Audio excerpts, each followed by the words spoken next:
In the early hours of a cold January morning, a single encounter on a Minneapolis street turned into a national flashpoint. What began as a routine federal enforcement operation ended with the death of a healthcare worker, igniting outrage, grief, and political debate across the United States. The man at the center of the storm was a 37-year-old intensive care nurse.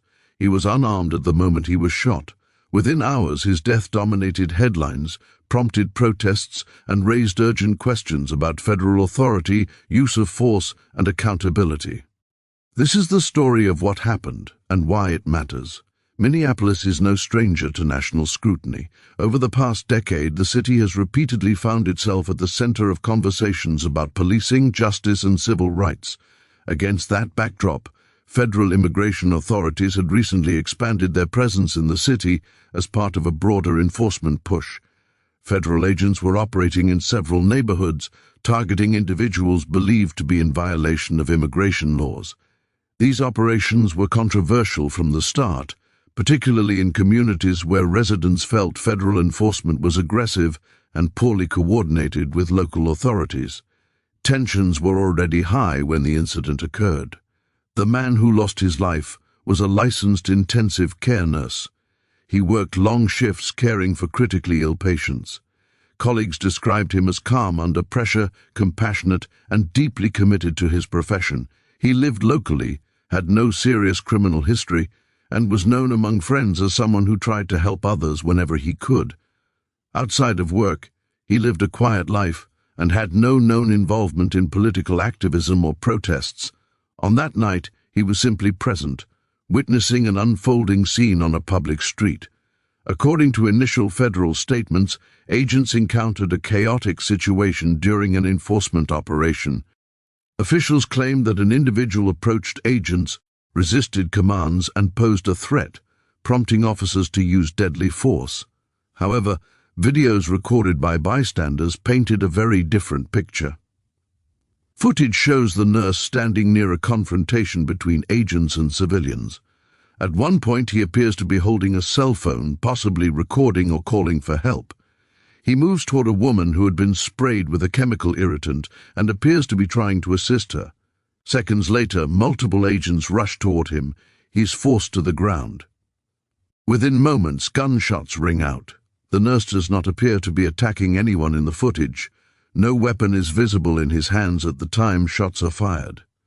Almost immediately, conflicting narratives emerged. Federal authorities maintained that the use of force was justified, stating that the individual had been armed earlier in the encounter and had resisted attempts to restrain him. Witnesses and video evidence raised serious doubts about that account. Several people at the scene said the nurse was not threatening agents and that he was attempting to de-escalate the situation. The gap between official statements and visual evidence became a central issue, fueling public anger and demands for transparency. Following the shooting, federal agents secured the area. Local authorities were not immediately given full access to the scene, leading to further controversy. As emergency responders arrived, the nurse was pronounced dead. His death was confirmed just hours later, sending shockwaves through the healthcare community and beyond. By sunrise, crowds had gathered. Candles, flowers, and handwritten signs began appearing near the site of the shooting. News of the killing spread rapidly. Within hours, demonstrations formed across Minneapolis. Protesters demanded answers, calling the shooting unjustified and accusing federal authorities of excessive force. Chants echoed through downtown streets as people called for accountability and independent investigations. Community leaders spoke out, urging calm while also condemning what they described as a tragic and avoidable loss of life. The nurse's family released a brief statement, describing him as a healer who dedicated his life to helping others and calling for truth and justice. This case resonated far beyond Minneapolis for several reasons. First, the victim was a healthcare worker, someone widely viewed as a public servant who saves lives. Second, the shooting occurred during an immigration enforcement operation, a deeply polarizing issue in American politics. Finally, video evidence allowed the public to see events unfold for themselves, intensifying scrutiny and skepticism toward official explanations. The combination of these factors transformed a local tragedy into a national reckoning. As news of the Minneapolis shooting spread, the reaction in Washington was swift and deeply divided.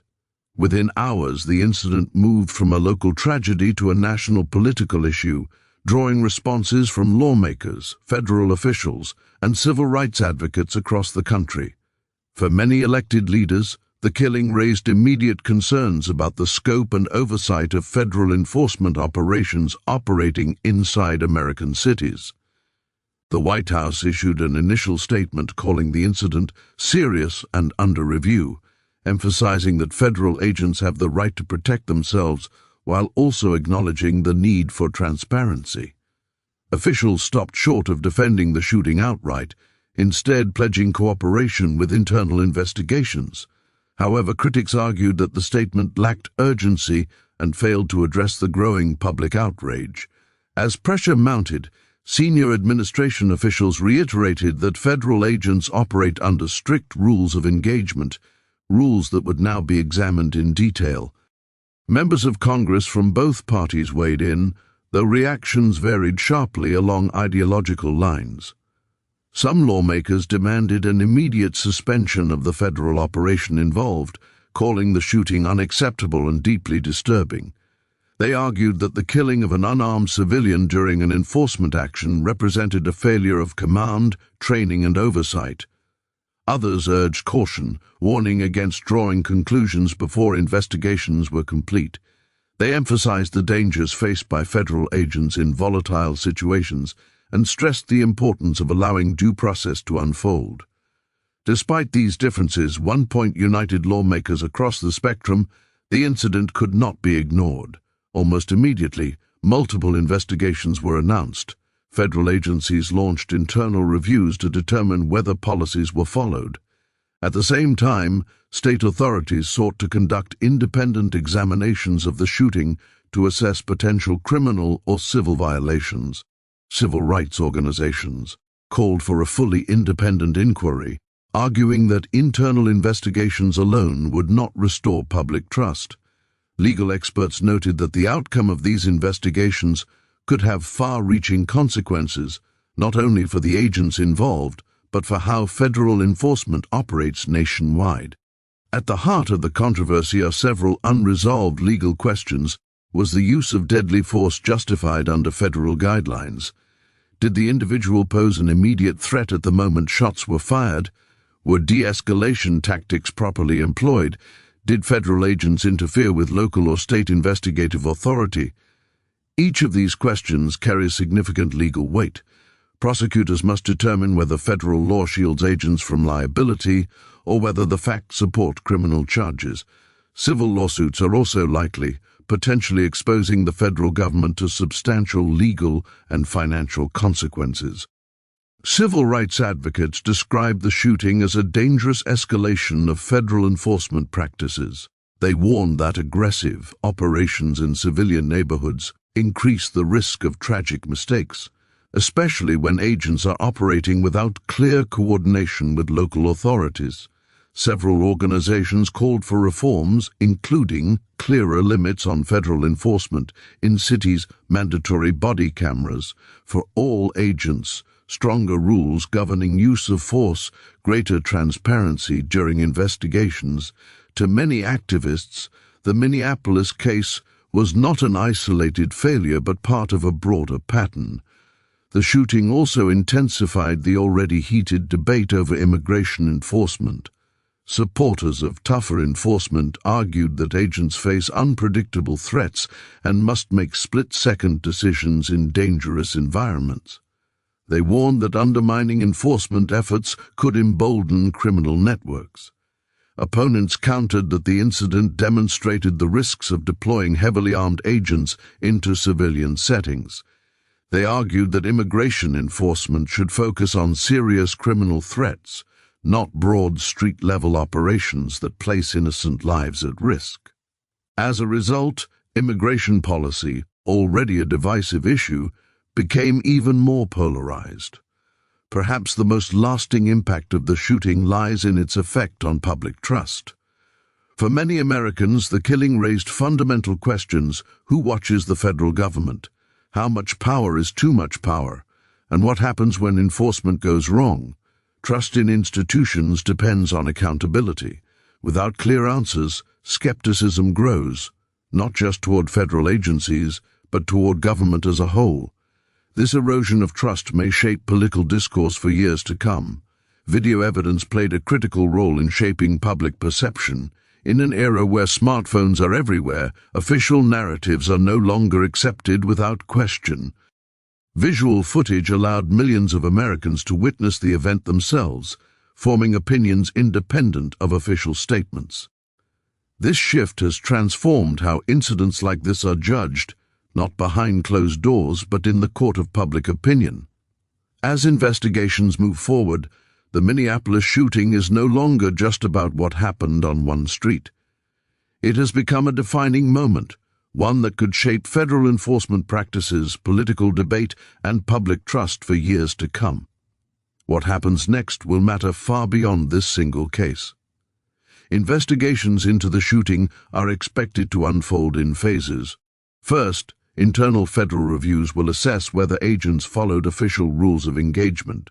These reviews focus on policy compliance, training standards, and command decisions made before and during the operation. Second, independent investigators will examine whether any laws were broken. This includes evaluating body camera footage, bystander video, radio communications, and forensic evidence. Legal experts say these parallel processes are critical. One determines whether policies were followed, the other determines whether justice was served. Several outcomes are possible. Agents involved in the shooting could be cleared of wrongdoing if investigators conclude they reasonably perceived a threat. Alternatively, disciplinary action could be taken if procedures were violated, even if criminal charges are not filed. In more serious scenarios, prosecutors could pursue criminal charges if evidence shows unjustified use of deadly force. Civil lawsuits are also likely, regardless of criminal findings, potentially resulting in settlements or court judgments. Each outcome would send a powerful message, either reinforcing existing practices or signaling the need for change. The shooting has already prompted quiet reassessments within federal agencies.